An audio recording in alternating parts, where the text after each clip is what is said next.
It's your boy Nasboy, respect to me. Synonym of intelligence, DJ for free, just for you.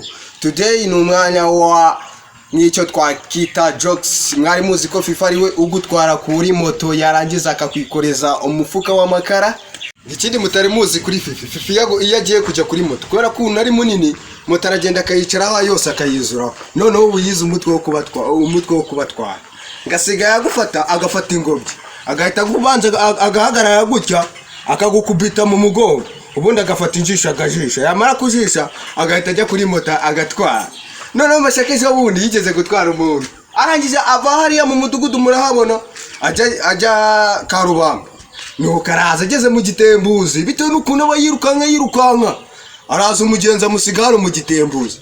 Umujama arakomeza ageze Karubamba agiye kwishyuza umugenzi yatwaye, asanga nawe uriwe, nuko arahindukira arakata. None ejo bundi nawe yize ubutwe bwo kubatwara, gasiga afata umugozi agahita kwihambira, mugahita mugenda akurira moto, ubundi ntago wamuva. Ngikindi wari uzi ko buriya Daniel ariwe muntu wa mbere muri karitsiye ujya kugura ikarama akakubaza ngo mupfunyikire.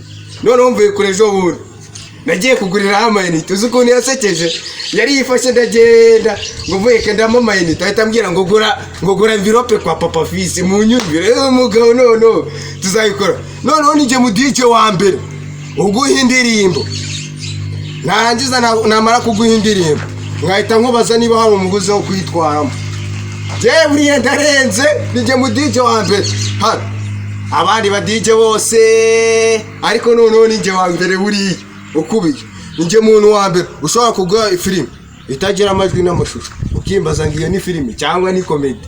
Nije muntu wa mbere, comedy zanjye ziba zimeze nk'izashariba, ariko nanone nije mu DJ wa mbere ukura password muri telefone. Fifi niwe mu motari wa mbere, ndagukunda Fifi, ndakubara, I respect you. Niwe muntu wa mbere wigishije abamotari moto hano muri karitsiye ya Gakoma bose. Gusa ni nawe muntu wa mbere utarabona perimi. Niumbaze kuntu yayibigishaga, niba yarayibigishirizaga mu ijoro numbaze. None ejo bundi Fifi dushobora kwigeze njyewe nawe arambwira ngo bro ngo va nkwereka hano tujyane. None Fifi urabona iriya nda, Fifi turagenda tugeze, noneho turagenda tugeze hari Akayonza mu mujyi, kumva ahantu habaye cyamunara. Noneho Fifi nawe uramubona nyine ni umugabo w'icyubahiro. Noneho yari yakubisemo n'agakote, niba yari agatiye simbizi uzamubaza. Nuko Fifi turagenda tugezeyo baratangira nginze ngo ni miliyoni 2. Ubwo bari bazanye n'inkoko, inyama, brusheti, ubwo bari bazanye n'inzoga, turi kunywa turanywa. Noneho ejo bundi njya kumva Fifi baramubwira ngo bose wowe uratanga ngayo, abarahagurutse ngo nibi pura ari 2 ndaguha 5. Fifi niwe muntu wa mbere washikize nabo muri iyi si ya mbere. Rero ariko umuntu ushobora kuba ari kunama agiye kuryama, yakunama ukagira ngo arahinnye bitewe n'uko inda ihita iyicira hejuru ikibuno. Fifi arakubiye, niwe muntu wa mbere winjira muri bisi agafata imyanya 3. Fifi yaranyise. None ejo bundi najyanye na niyo nkuru ntago mumuzi ari haruguru. Niyo nkuru niwe muntu wa mbere wambwira ngo azajya mu gisirikare. Ndamuzanira ariko se cya igisirikare uzajyamo ni icyaye n'icyo Rwanda.